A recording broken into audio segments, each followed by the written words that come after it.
bahan padat di dalam pelarut tertentu. Itu aja kan bedanya itu aja.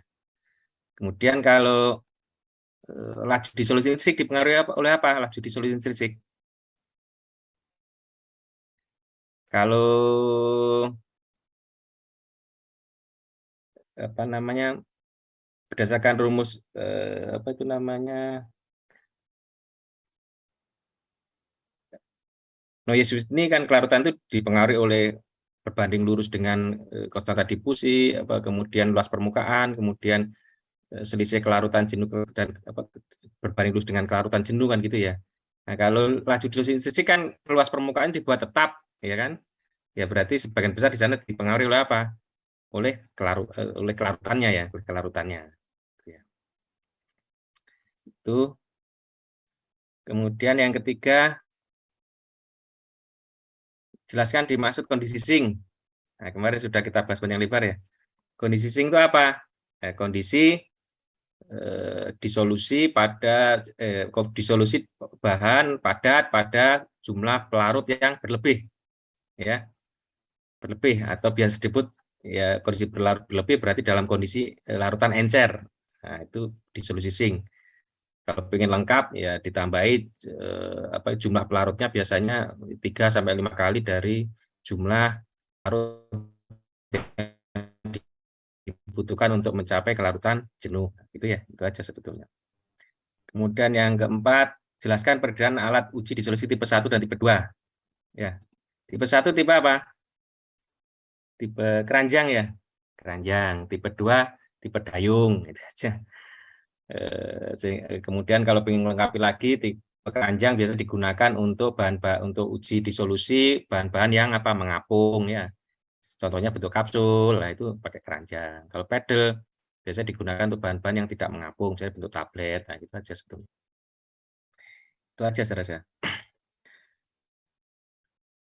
Ada yang tanyakan kaitan dengan UTS-nya jawabannya tadi? Ada yang belum paham? Baik, kalau memang kaitan dengan UTS-nya sudah lengkap, UTS yang pertama ada masalah, kita lanjut ke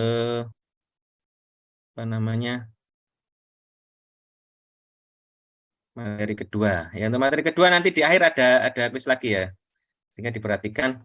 Ya, saya ambilkan dari apa yang saya sampaikan malam ini gitu aja. Sudah saya share di lewat kontingnya kayaknya kemarin ya. Tadi pagi apa ya. Untuk PPT bahan dari uji stabilitas.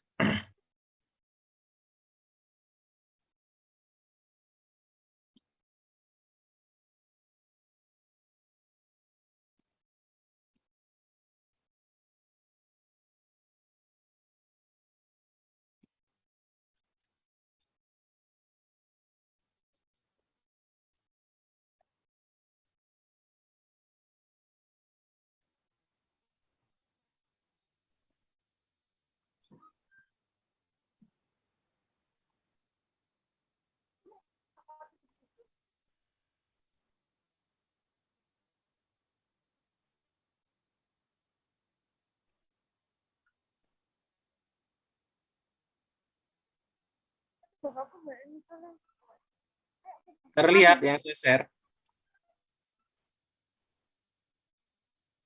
Terlihat, Pak. Ya, baik, kita lanjutkan stabilitas. Ini sedikit saja materinya. Hanya saja memang perlu pemahaman kaitan penentuan order reaksi ya. Tapi sebetulnya order reaksi itu sudah banyak dibahas di materi sebelum UTS kayaknya. Kita ya nanti saya review sedikit ya. Karena nanti penting untuk penentuan order reaksi kaitan dengan uji stabilitas, kaitan nanti penentuan degradasi dari suatu bahan. Nah, ini penjelasannya bahwa uji stabilitas itu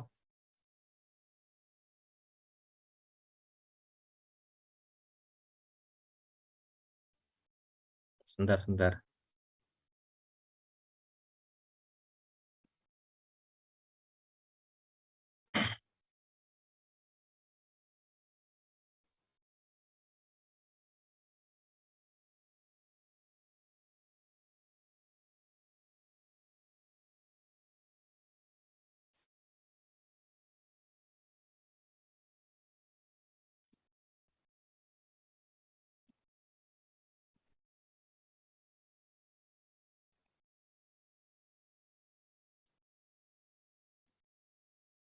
Ada yang baru masuk itu ganggu layarnya.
Baik, kita mulai untuk materi uji stabilitas.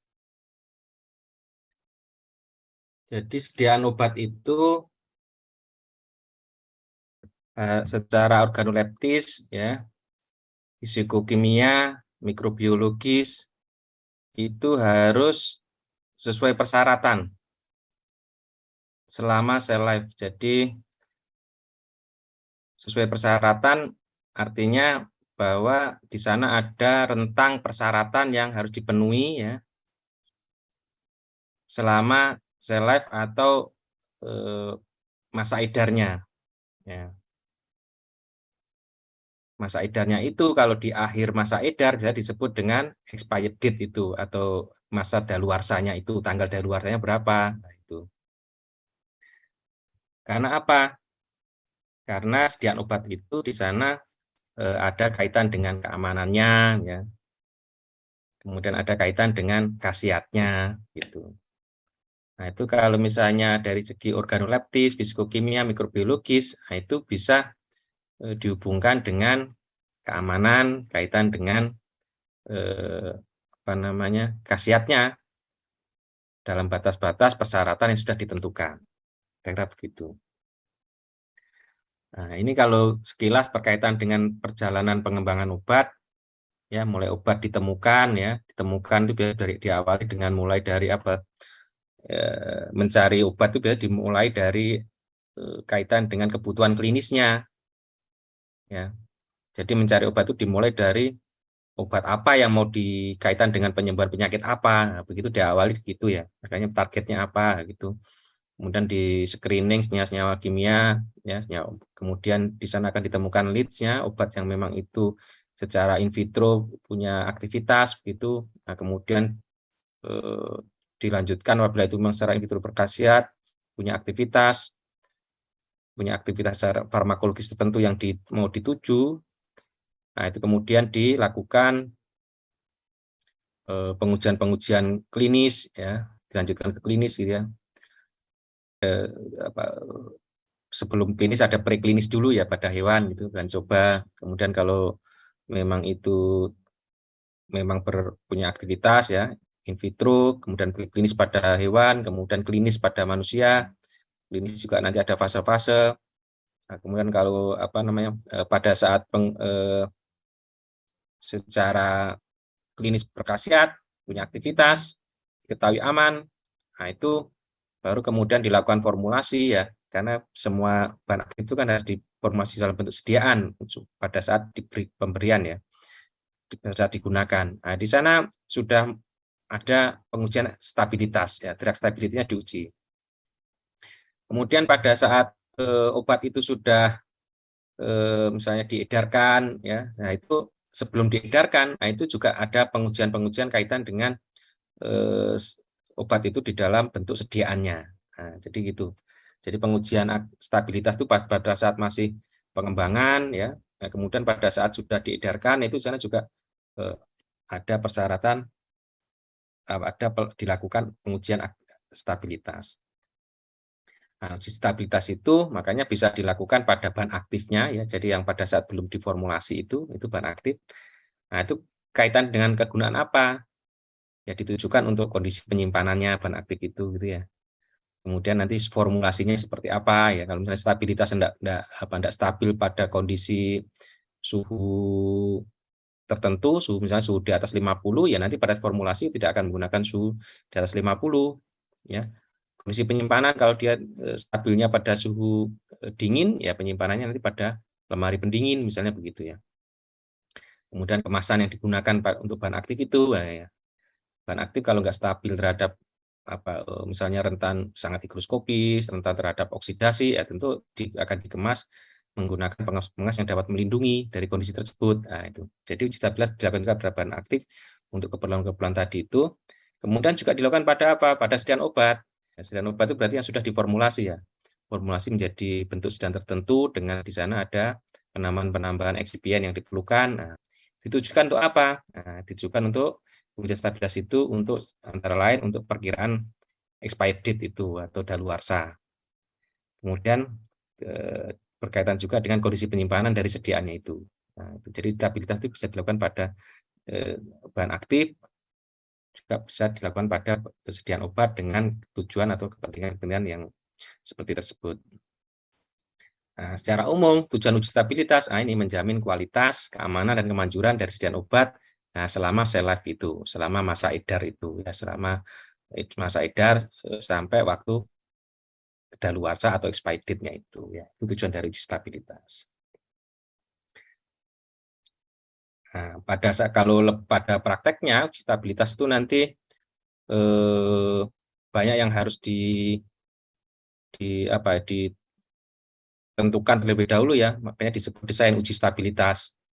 Nanti kondisi penyimpanan digunakan pada saat stabilitas itu, kemudian parameter yang diuji ya, organoleptis apanya yang mau diamati misalnya gitu ya, perubahan warnanya, apa perubahan rasa misalnya, perubahan bau ya, begitu. Kemudian waktu pengujiannya berapa lama waktu itu dilakukan stabilitasnya ya. Kemudian kalau kaitan dengan produk itu kalau berkaitan dengan sediaan obat yang sudah jadi, sediaan farmasinya, nah itu nanti dilakukan berapa batch, nah itu batch yang mana saja, nah itu kemudian spesifikasinya, nah itu sudah tertentu kalau untuk stabilitas ya. Kalau kaitan dengan untuk memenuhi persyaratan sediaan, nah itu sudah ada guidance-nya ya. Pedomannya biasanya itu sudah ada di CPOB, sudah ada di sana, sehingga harus diikuti secara ketat. Secara keseluruhan itu merupakan desain uji stabilitas yang ditentukan. Nah, kalau secara umum jenis uji stabilitas, nah itu ada stabilitas dipercepat ya atau accelerated, kemudian stabilitas jangka pendek, long term, jangka panjang ya long term, kemudian induced stability, kemudian stress testing. Nah, ini masing-masing apa? Nah, kalau uji stabilitas dipercepat itu kondisi suhu dan kelembapan dinaikkan ya. Nah, contohnya misalnya suhu menggunakan suhu 40 derajat Celcius ya. Kemudian kelembapannya 75%. Ya. Kemudian selama waktu yang dilakukan selama 6 bulan. Ya. Itu uji stabilitas dipercepat. Kalau itu memang kaitan untuk pengujian data-data itu yang dibutuhkan untuk mendaftarkan suatu produk sediaan obat, nah itu kondisi-kondisi ini sudah ditentukan secara tertentu, sudah harus diikuti yang kondisinya sudah ditentukan oleh badan berwenang ya. Misalnya itu nanti sediaan obat kan didaftarkan oleh Balai POM yang memberi izin edar ya. Ya tentu saja kondisi pengujiannya itu sudah ditentukan oleh Balai POM. Tapi kalau misalnya nanti pengujian kaitan dengan pengembangan produk, ya nanti membuat produk ini yang untuk mengamati perbedaan antar formula mana yang lebih stabil, menguji bahan-bahan baru, bahan aktif baru, itu Nah, itu ya tentu itu tujuannya lain dengan yang kaitan dengan pengujian stabilitas untuk uji edar tadi ya. Nah, tentu itu kalau seperti itu biasanya sedapat mungkin misalnya itu mengikuti ketentuan Balai POM, tapi bisa juga menggunakan kondisi-kondisi yang tidak sama ya, tapi itu dalam rangka nanti untuk misalnya mana yang membedakan ya, bisa membedakan mana antar formula, antar bentuk sediaan yang paling stabil, itu tidak masalah, tidak sama dengan yang tadi, karena tujuannya berbeda ya. Makanya kalau jadi jurnal-jurnal, kadang kalau penelitian-penelitian pengembangan ya itu kadang suhu dan kelembapannya itu kadang bervariasi macam-macam. Itu uji stabilitas dipercepat. Nah, kalau uji stabilitas jangka panjang ya atau long term studies itu suhu dan kelembapannya pada kondisi ruang ya, kondisi ruang. Kondisi ruang itu berbeda-beda ya, ada yang menggunakan 25 untuk suhunya, kemudian ada yang dengan kelembapan 60 derajat, 60% ya. Kemudian ada yang menggunakan suhu 30 derajat Celcius, kelembapan 65%. Nah, itu biasanya kalau kaitan dengan persyaratan data itu digunakan untuk persyaratan izin edar ya, suatu produk yang akan didaftarkan Balai POM, itu kondisi yang digunakan itu mengacu pada biasanya untuk zona daerah sediaan itu diedarkan ya. Misalnya untuk Indonesia itu ada ketentuannya zona berapa kalau nggak salah, zona 4 kalau nggak salah. Nah, itu di sana sudah ada misalnya kayak tropis, subtropis ya gitu. Jadi kondisi ruangannya kan berbeda ya untuk yang suhu, kaitan suhu dan kelembapannya ya. Nah, kalau Indonesia itu tipe 4. Tipe 4 itu suhunya ya antara 25-30, tapi itu nanti sudah tertentu ya, sehingga misalnya nanti pengujian stabilitas sama-sama suhu ruang, tapi untuk produk itu yang diproduksi di Eropa yang suhunya dingin, nah itu akan berbeda dengan di Indonesia yang tropis ya. Nah itu seperti itu ya. Sama kayak tadi, kalau misalnya itu hanya untuk kaitan dengan kalau kaitan dengan pengembangan atau penelitian-penelitian yang bukan untuk ditujukan data itu digunakan untuk izin edar, nah itu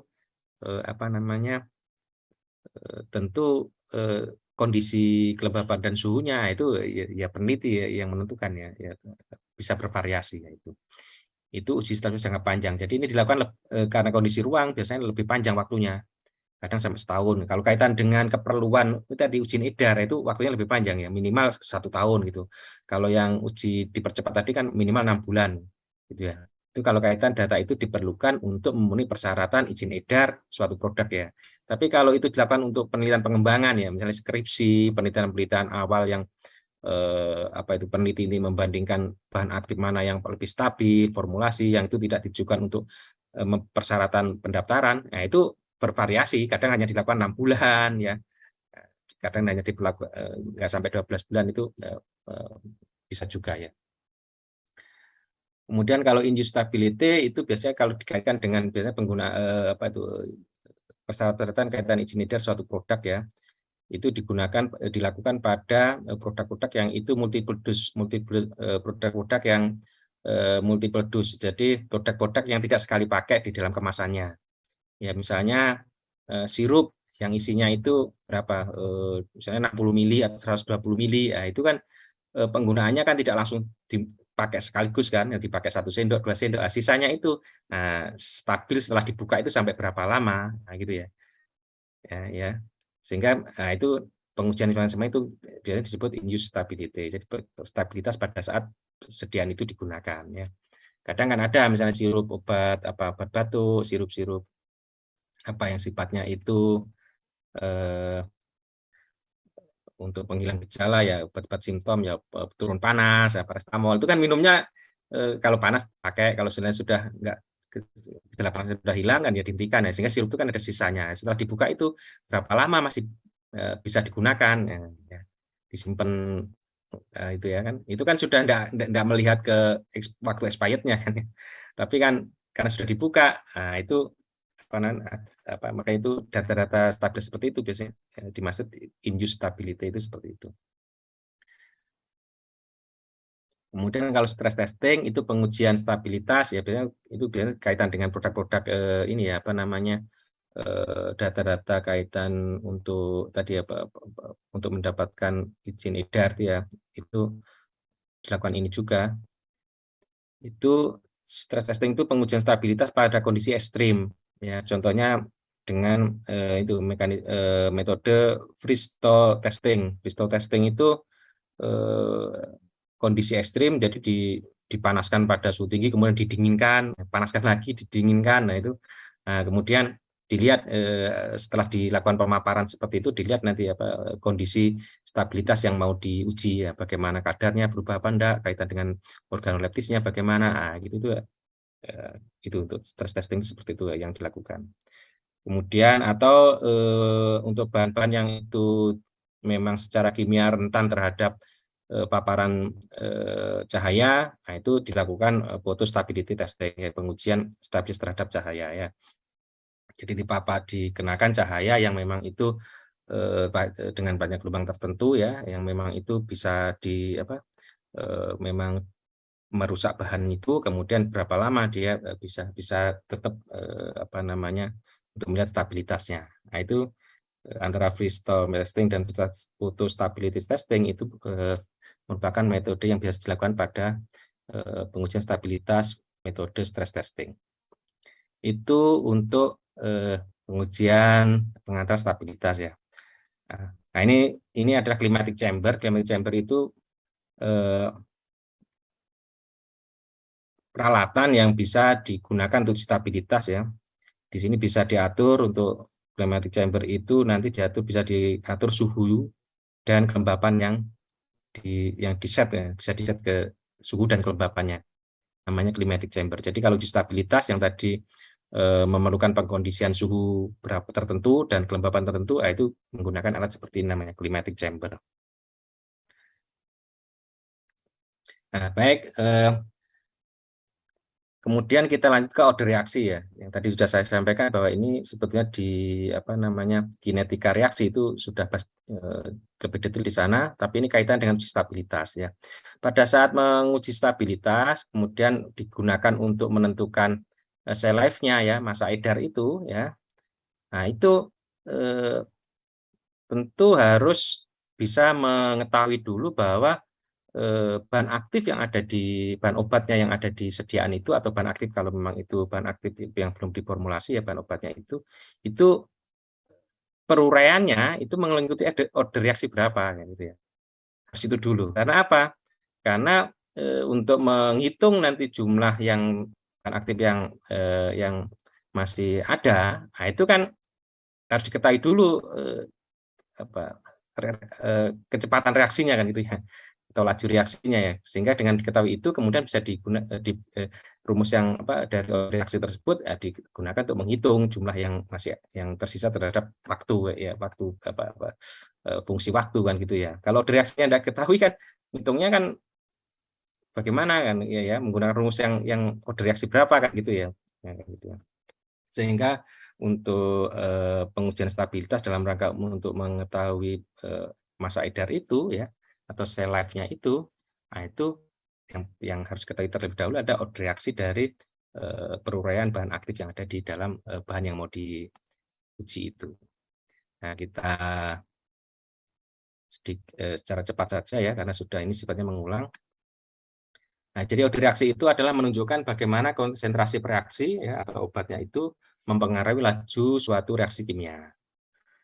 Nah, yang pertama ada reaksi order 0, ya. Jadi reaksi order 0 di sini reaksinya itu tidak dipengaruhi oleh konsentrasi dari bahan-bahan yang ada di dalam bahan yang diuji itu, ya. Jadi kecepatan reaksinya tidak pengaruhi, ya, independen, ya, terhadap konsentrasi.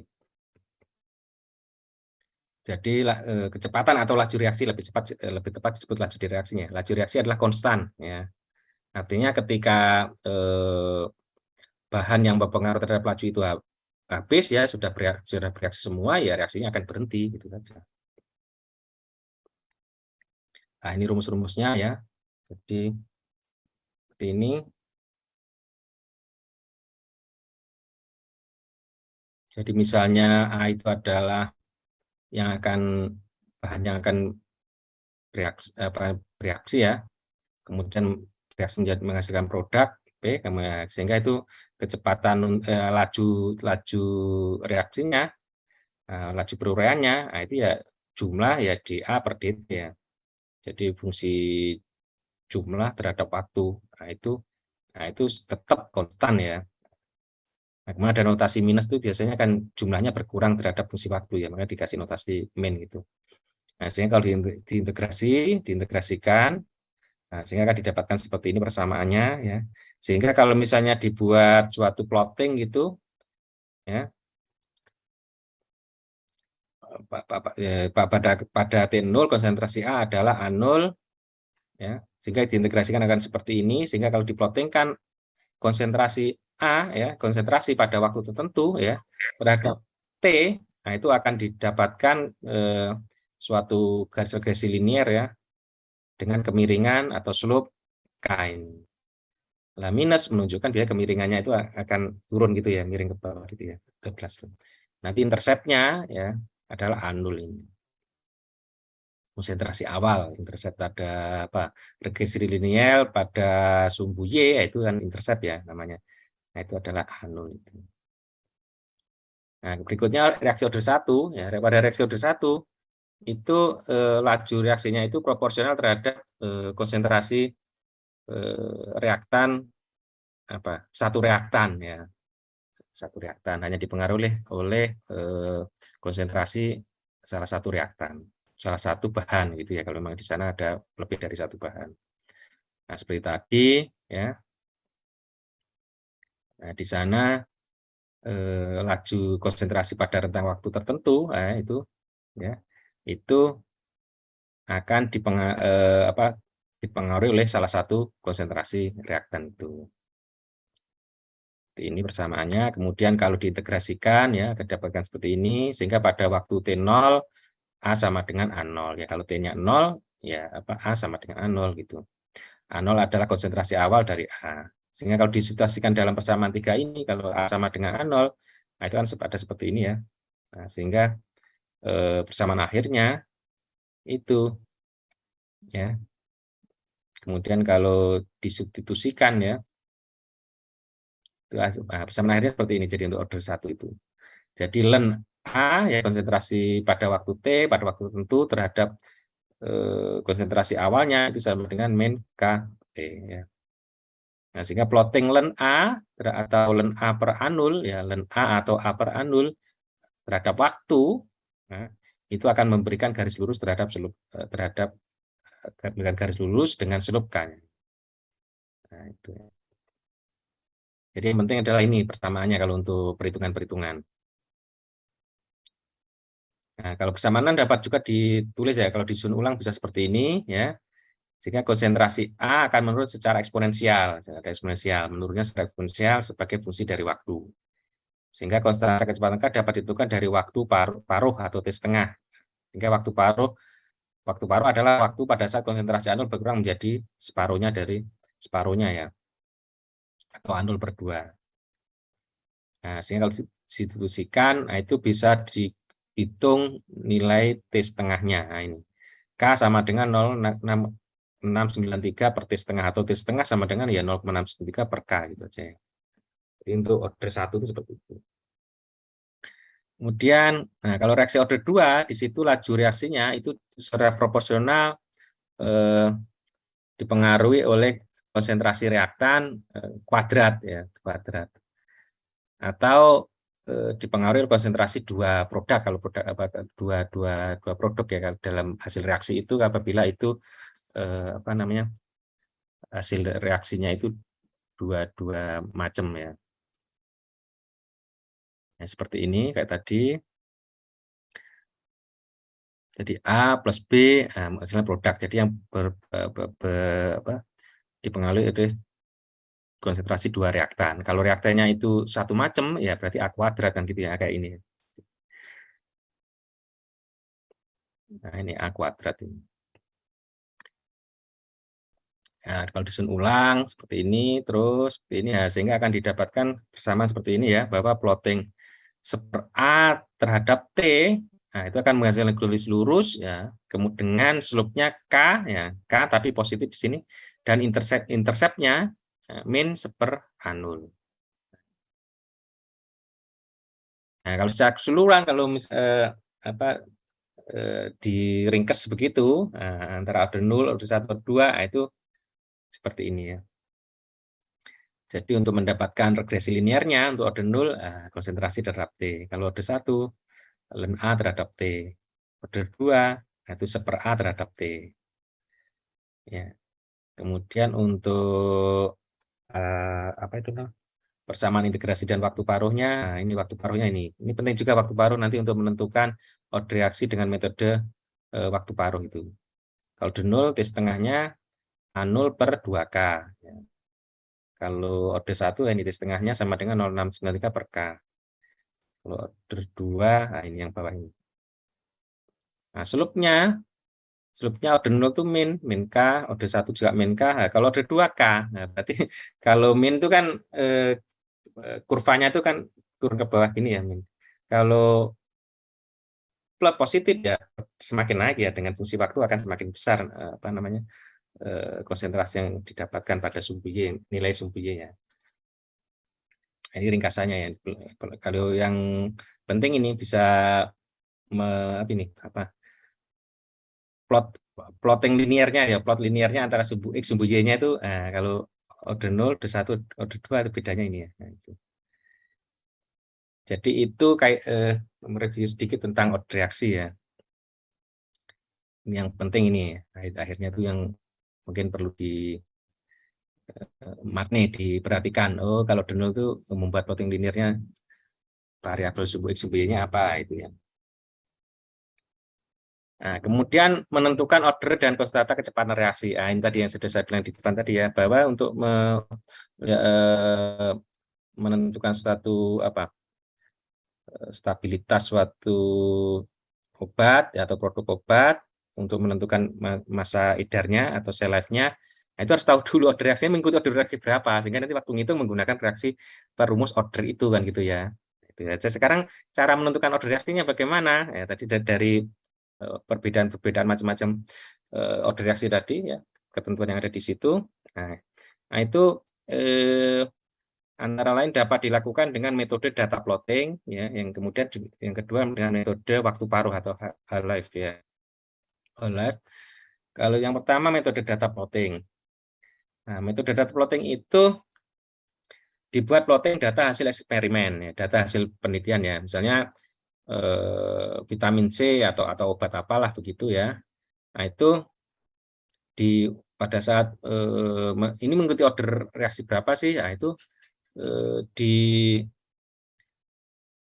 dilakukan percobaan. Jadi percobaan terhadap waktu tertentu ya ditentukan kadarnya. Ya.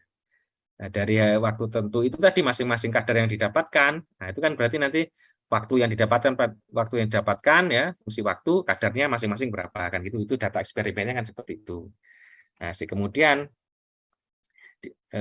data plotting itu kemudian dibuat plotting. Nah, plotting antara konsentrasi ya dari masing-masing waktu terhadap waktu pengukurannya itu, waktu pengujiannya kadar itu ya gitu ya. Nah, dari plotting itu kemudian akan diketahui ya, misalnya tadi kan di rumus ini tadi kan untuk mendapatkan plot linearnya kalau order 0 kan A terhadap T, kalau order 1 kan ini ya, kemudian 2 seperti ini ya. Kemudian dibuat plottingnya seperti ini. Nah, nilai dari antara A dan A seper A terhadap T. Kemudian untuk menyimpulkannya ini mengikuti order berapa ya dari data plotting ini, ya tinggal mana yang itu menghasilkan yang paling linier. Nah, caranya gitu saja sebenarnya. Jadi kalau misalnya yang linier itu adalah yang konsentrasi terhadap waktu ya berarti mengikuti order 0 kan gitu. Tapi kalau yang linier dari data ln konsentrasi terhadap waktu ya berarti order 1 dan seterusnya. Ini contohnya saja. Contoh data dekomposisi suatu obat terhadap waktu adalah seperti berikut. Nah, misalnya bahan itu ya awalnya adalah 10 mg per liter ya konsentrasi awalnya, kemudian pada waktu 0 kan ini ya, kemudian pada saat disimpan selama jam, misalnya jam 10 jam 20 30 ya, terusnya ditentukan kadarnya. Kemudian ini mengikuti order berapa sih ini di komposisi obat tersebut. Nah, kalau dengan cara data plotting, tadi dibuat plotting, nah, ya dihitung dulu nilai apa namanya. Ini konsentrasi awal tadi ya sudah ditentukan dari percobaan itu, kemudian dihitung nilai len A masing-masing kadar itu pada waktu tertentu tadi dilenkan ya ini. Kemudian juga begitu untuk seper A-nya ya seper konsentrasi pada waktu tertentu dihitung, nah, seperti ini didapatkan datanya. Kemudian dibuat tadi plotting tadi ya. A terhadap T, kemudian berikutnya len A terhadap T, ya. Kemudian seper A terhadap T kan gitu ya. Nah, sehingga dari situ nah, kan tampak nih mana yang paling linier kan itu aja ya. Mana? Nah, yang ini ya, yang ini. Kalau ini kan nggak linier ini ya. Nah ini linier ini. Kan bisa dilihat dari nilai R kuadratnya bisa dilihat juga ya. Nah ini R kuadratnya. Nah ini paling besar, itu paling lurus ya. Jadi paling linearitas kan bisa dilihat dari nilai R kuadratnya ya. Nah, sehingga dari hasil data plotting itu dapat didapatkan bahwa garis linear diberikan oleh plotting data len A terhadap T kan itu ya, yang ini tadi ya. Nah, sehingga kesimpulannya apa? Sehingga dapat kesimpulan bahwa fungsi obat tersebut mengikuti reaksi order 0. Ya, reaksinya mengikuti reaksi order 0, kemudian konsentrasi kecepatan reaksinya adalah min K. Di manakah adalah gradien garis regresi linear tersebut ini. Nah, min K-nya berapa? Ya ini min K-nya. Berarti nilai K-nya berapa? 0,0512. Nah, itu untuk metode data plotting ya.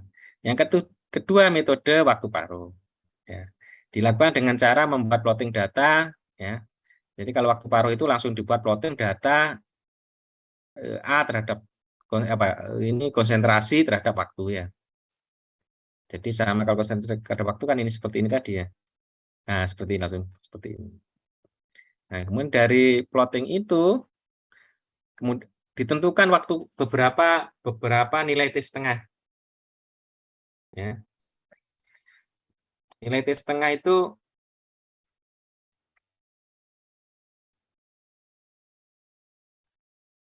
T setengah itu kan tadi ketentuannya T setengah itu apa? Adalah waktu yang dibutuhkan bahan itu menjadi separuhnya kan itu ya T setengah itu ya. Atau waktu paruh atau T setengah kan gitu ya. Waktu yang diperlukan bahan untuk terurai atau terdekomposisi menjadi separuh. Nah, cara menentukan waktu setengah dari berapa titik, caranya bagaimana? Nah, biasanya ya kalau menggunakan plotting seperti ini, data ini ya 10 separuhnya kalau terurai menjadi separuhnya berapa? Kan 5 ya. Kalau itu ini kalau misalnya manual menggunakan itu namanya menggunakan kurva gitu ya. 10 separuhnya 10 kan 5 ya. Nah, 5 kan di sini. Nah, 5 tarik ke sini seret ini. Kemudian tarik ke bawah sini seret ini. Karena mendapatkan waktu paruh ini. Waktu paruh 1 ya.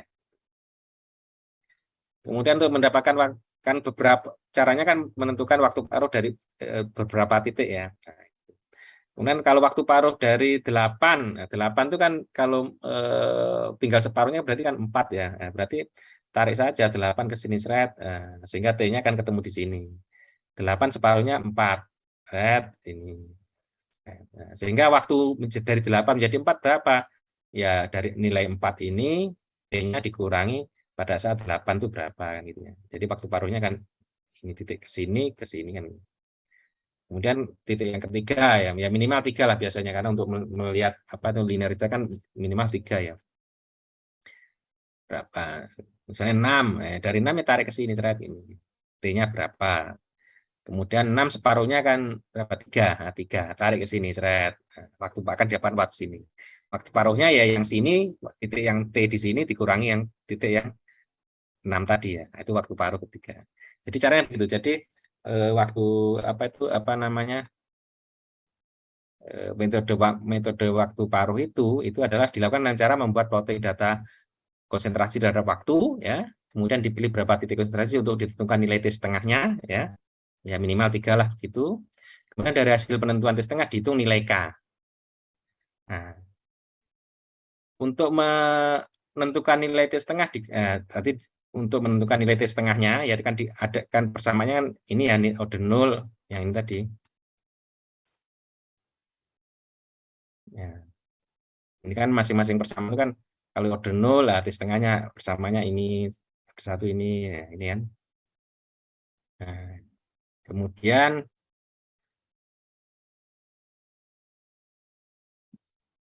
order 0 lah ini persamaannya ya. Nah, ini. Nah, kemudian masing-masing ini dari hasil penentuan T setengah gitu nilai K. Jadi tadi kan dapat 3 titik ya, 3 titik 3 T setengah itu tadi dari apa namanya menentukan tadi ya T setengah dari 3 titik tadi. Nah, itu dimasukkan saja T setengahnya. Jadi misalnya untuk order 0 lah, K1 nah itu menggunakan nilai T setengah 1. Order 0 K2 menggunakan nilai T setengah K2. Apa T setengah yang kedua sehingga akan dapatkan nilai K2 ya, nilai order 0 dengan nilai untuk konstanta K yang kedua. Order 0 dengan K yang ketiga ya menggunakan nilai T setengah yang ketiga yang didapatkan dari perhitungan tadi. Ya. Yang order 1 juga begitu, dihitung nilai K-nya dari T setengah masing-masing didapatkan 3 T setengah tadi ya. Order 2 juga begitu. Nah, kemudian untuk menyimpulkan ini mengikuti order berapa, nah itu dari nilai K1, K2, K3 tadi ya yang didapatkan 3 nilai K tadi di yang paling tetap yang paling konstan mana? Konstan itu kan berarti kan apa? Nilai SD-nya simpangannya ya. Simpangannya yang paling kecil ya gitu kan. Jadi dari nilai nanti akan didapatkan dari 3 T setengah tadi dari masing-masing order ini akan didapatkan masing-masing 3 nilai K. Nah, kemudian dihitung nilai SD-nya simpangannya. Nah, simpangan yang paling kecil yaitu yang menunjukkan bahwa order reaksi itu, ya, order reaksinya. Nah, kira-kira begitu. Contohnya saja biar lebih jelas. Nah, misalnya dikomposisi seperti ini, ya, mengikuti order berapa obat ini dengan cara waktu paruh. Nah, ini dibuat plotting seperti ini, ya, tadi. Kemudian dihitung nilai T setengah dari beberapa titik, ya. Kemudian dihitung nilai K dari hasil penentuan T setengah. Nah, order reaksi ditunjukkan dari nilai K paling konstan pada persamaan yang bersangkutan. Nilai K paling bersangkutan yang bagaimana? Ya dari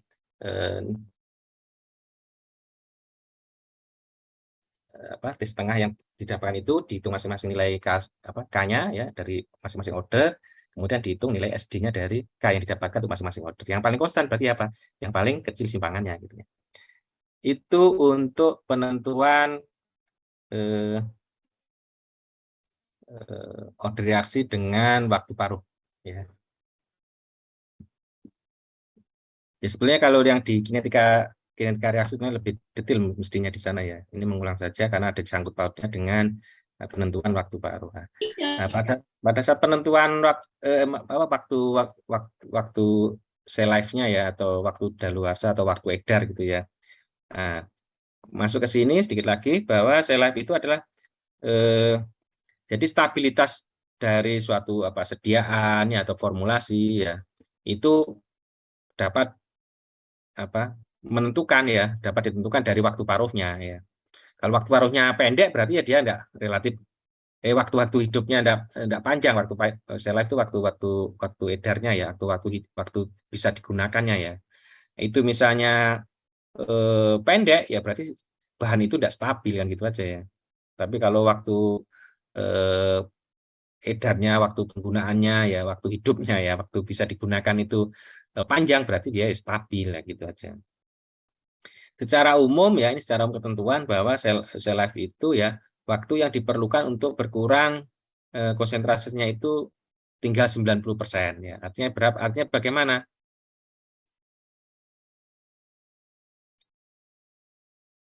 Waktu yang diperlukan untuk konsentrasi berkurang sehingga tinggal 90% dari konsentrasi awal ya. Artinya waktu yang diperlukan untuk tinggal 90%-nya, sehingga yang terurai berarti 10%-nya ya itu ya. Sehingga kalau misalnya bahan-bahan obat ya kadarnya awalnya itu misalnya 500 mg ya, itu waktu stabilitas untuk menentukan sel life-nya berdasarkan kadarnya itu itu pada saat kadarnya itu tinggal berapa kalau 500 dikurangi 10%? Berarti tinggal 450. Nah, gitu ya. Makanya obat itu kan ada yang masa edarnya itu hanya 3 tahun, 4 tahun, 5 ya maksimal 5 tahun. Kalau sediaan obat itu sediaan padat, umumnya sediaan padat itu kan lebih stabil dari sediaan cair ya, itu maksimal 5 tahun. Jadi walaupun 5 tahun masih tetap di atas 90% itu maksimal masa edarnya 5 tahun ya. Tapi kalau untuk sediaan-sediaan cair atau sediaan-sediaan semi-solid itu biasanya masa edarnya lebih pendek ya. Biasanya 3 tahun itu sudah bagus itu. Kadang kalau apalagi kalau sediaan-sediaan yang isinya itu cair, isinya itu macam-macam multi komponen. Misalnya apa, larutan elektrolit paling nggak sampai 2 tahun biasanya. Ya tidak semata-mata kadar ya, kadang-kadang juga tadi kan stabilitas fisik, kimia, mikrobiologis ya. Kadang kadarnya masih tetap masih nggak berubah, tapi dari segi apa fisik misalnya rasanya jadi ada interaksi jadi tidak enak gitu ya. Nah, kemudian di sana juga ya. Jadi tidak semata-mata kadar kalau secara keseluruhan untuk stabilitas yang menyangkut 3 tadi ya. Tapi kalau kaitan dengan zat-zat kimia, kaitan dengan kadar itu adalah apabila tinggal terurai 10% tinggal 90%. Nah, kemudian ini contohnya ya, contoh misalnya konsentrasi awal suatu obat adalah konsentrasi awal 94 unit per mili ya. Obat nah ini sudah ditentukan ya, obat tersebut terurai dengan kinetika perurayan O2 1 ya. Ini sudah diketahui kalau sudah seperti ini nanti ya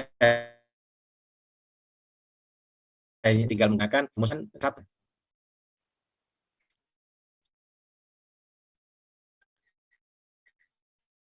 Tapi hanya order belum dikasih. Itu jumlah bahannya terhadap fungsi waktu ya harus persamaan yang yang memang sesuai dengan peruraiannya itu ya. Gitu. Hal ini sudah diketahui ya, obat tersebut terurai dengan kinetika peruraian O2 1 dengan kecepatan peruraian spesifik K-nya itu 2,09 kali 10 pangkat 5 jam pangkat 1 ya per jamnya sekian. Pada suhu 25 derajat Celcius. Nah, kemudian data aktivitas menunjukkan bahwa obat tersebut tidak memberikan khasiat yang cukup jika kalau ini seleknya itu tidak ditentukan dari tadi peruraian 10% ya, tapi sudah ditentukan berdasarkan kadar minimal yang cukup memberikan khasiat ya, yaitu 84,6 unit per mili ya. Nah, kemudian tentukan waktu daluarsanya obat tersebut. Nah, waktu daluarsa atau shelf life-nya itu berapa lama. Nah, tinggal masukkan ke rumus saja. Kalau order 1 seperti ini itu tadi. Ya. Nah, jadi len A konsentrasi pada waktu tertentu ya. Yang dituju tadi makanya 84,6 ya. A0-nya 94 ya, konsentrasi mula-mulanya 94. Nah, ini kemudian nilai K-nya ini tadi 2,09 ini terhadap T ya. Sehingga kan yang dicari kan nilai T-nya ini berapa lama sih ya. Sehingga T-nya kalau dihitung ini ya dilenkan dulu, kemudian didapatkan nilainya, kemudian disusun ulang seperti ini. Nah, sehingga nilai T-nya akan ketemu pendek nih hanya 5 jam, jadi tidak stabil, tidak stabil ya. Jadi hanya 0,57 tahun.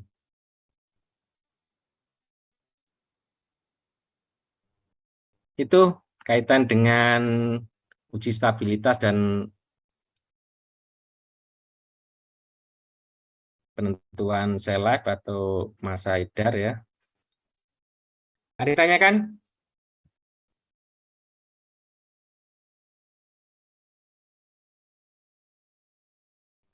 Sebagai Felis ya, Felis silakan. Baik, terima kasih atas kesempatannya Pak. Izin bertanya, perkenalkan saya Felicia Natasha, NIM 21072.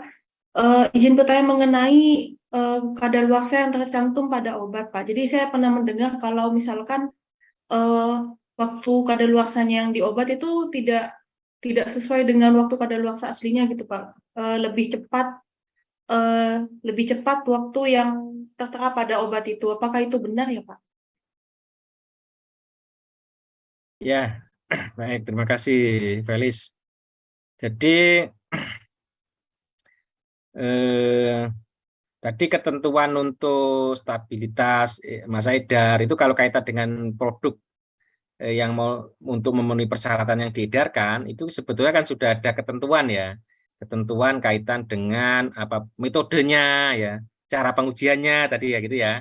Kemudian penentuan apa namanya masa edarnya itu kan sudah ditentukan oleh BPOM ya, sudah ada ketentuan ya. Itu harus diikuti oleh industri, oleh industri ya.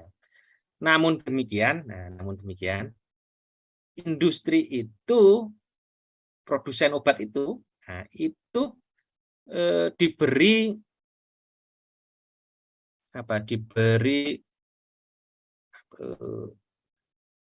masih punya apa pilihan untuk membuat persyaratan yang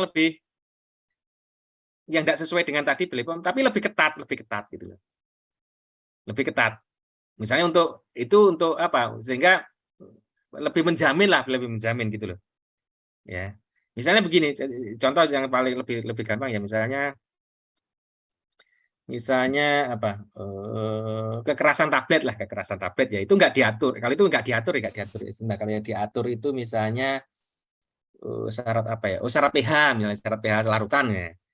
pH larutan kalau misalnya di farmakope itu diatur misalnya untuk sediaan apa sirup apa gitu ya, sirup obat A gitu ya. Di farmakope diatur pH-nya itu dalam rentang misalnya berapa? 5 sampai 7 ya, 5 sampai 7 ya. Sudah ngatur ya, itu kan berarti harus diikuti kan itu produsen obat ya. Kemudian supaya pabrik itu rentangnya kan 5 sampai 7 kan lebar ya. Bagaimana kalau dibuat karena obat itu sebetulnya kalau di dekat-dekat 7 itu tidak stabil, itu rentangnya itu dipendekkan menjadi 5 hanya sampai 6 gitu dalam pengujiannya. Sehingga kalau nanti di dalam membuat produknya itu 6,5 walaupun memenuhi persyaratan dia tidak akan dirilis, di reject. Jadi membuat ketentuan yang lebih pendek di dalam rentang yang dipersyaratkan. Itu pabrik diberi ketentuan ya. Sama kayak tadi uji stabilitas. Misalnya dari perhitungan tadi kan 90% ya ketentuannya ya, yang sisa ya. Tapi pabrik membuat jaminan yang seperti ini. Untuk produk saya yang saya produksi itu kalau misalnya tinggal 90% waktunya itu 4 tahun ya. Pabrik membuat pilihan. Tapi saya dalam membuat produk saya yang ini itu untuk terurai tinggal 90%-nya yang 4 tahun tadi saya membuat jaminan terurai 95% saja. Terurai 5% saja. Sehingga waktunya kan lebih pendek ya. Sehingga nanti pada penentuan expired date-nya nggak 4 tahun, ya nggak sampai 10% terurai. Mungkin kalau terurainya hanya 5%, mungkin 3,5 tahun ya gitu. Ya. Nah, yang saya maksud, jadi pabrik itu masih diberi keleluasaan untuk membuat ketentuan kaitan dengan stabilitas, parameter-parameter yang dipersyaratkan yang lebih ketat. Ya. Lebih ketatnya itu berarti masih masuk di rentangnya yang dipersyaratkan gitu loh. Ya, sehingga makanya kan kemarin waktu misalnya obat kalau misalnya itu apa namanya di dalam etiketnya itu misalnya 2 tahun ya misalnya produksinya 2022 bulan Oktober tanggal sekian, kemudian expirednya itu Oktober 2000 misalnya 2 tahun berarti 2024 tanggal sekian gitu ya. Nah, kalau memang pabrik menerapkan yang tadi yang saya bilang, ya bisa jadi sebetulnya itu pada saat 2 tahun persis itu tidak terurai 10%, mungkin hanya dalam rentang hanya terurai 8% atau 7% ya. Ya. Tapi kalau memang seperti itu, ya pasti di dalam data perhitungannya pasti akan bisa dirunut di sana ya. Tidak bisa asal klaim ya, asal klaim. Oh ini saya pendekkan ya, mana datanya waktu di stabilitas, waktu penentuan masa edarnya itu kan perhitungannya kan bisa dirunut di sana kan. Kalau sebetulnya kalau benar-benar terurai 10% sebetulnya 2 tahun 3 bulan, tapi ini saya pendekkan, saya potongnya 3 bulan untuk jaminan. Misalnya kalau ada pasien yang benar-benar 2 tahun persis, tapi obat itu masih digunakan ya selisih 1 bulan 2 bulan, mungkin sehingga apa lebih menjamin Kalau misalnya itu penggunaannya lewat adik itu masih apa ya, dari segi itu tadi ya, kadar masih masuk rentang ya.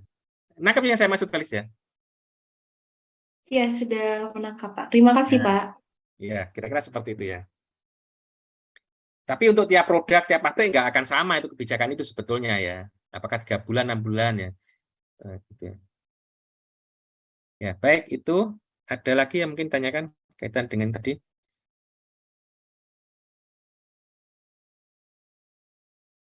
Baik, kalau memang tidak ada, kita lanjutkan kuis ya. Sedikit aja kalau kuis ini, saya jelas satu saja kuisnya. Satu saja.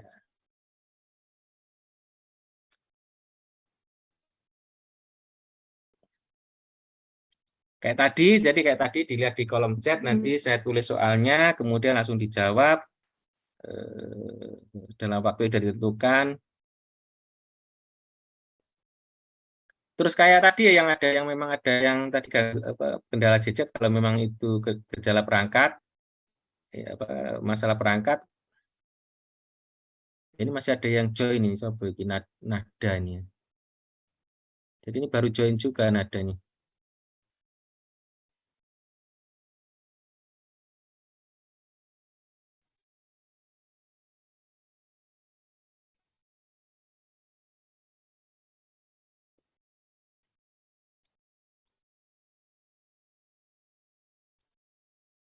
Ya, dilihat di kolom chat, kemudian nanti soalnya saya siapkan dulu.